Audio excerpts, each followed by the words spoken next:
Yo, what's up? So this one is gonna be about the voter recount, and it's always been embarrassing. You would think with the high tech of, you obviously have eyes and hands and stuff, but when you think about voters and stuff, you're thinking like this should be like either done electronically or how things are done. It should be more up to date. It shouldn't be a situation where it's just like going to the movies. You have to check your ticket stub to make sure that the right thing got accredited.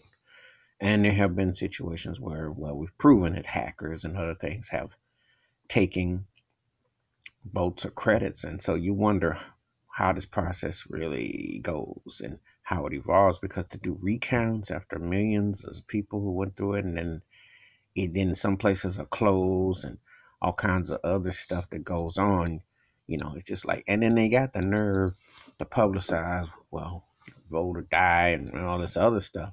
And yet sometimes people don't even get what they put down to be heard. So it's a wonder why people don't even want anything to do with it. Then you just wonder, well, why don't you just have a code where you drop your 4 digits of Social Security, or have a on your computer or something? Because I'm like, it's coming down to a point where that information is being misused and abused, and it's coming across like the voting booths are rigged.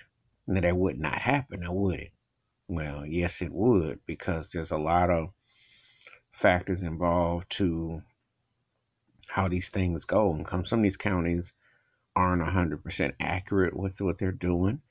And there's been a lot of things that have been shifty, Because really, when you get down to it, ever since that Al Gore, George Bush election in Florida, you know, it's been off and things have been very suspect. And when we talk about Hillary and Trump, because, and like I said before, they just don't have the right situation in place to make it, So you kind of sit there and you wonder, like, man, what happened and who's doing what, and what does it really mean? So it takes on like a matrix mind jet of proportions, and it's a very suspect situation, because you don't, again, they have to do recounts and go through that. But then how come y'all couldn't go right with all the technology and the people you had the first time?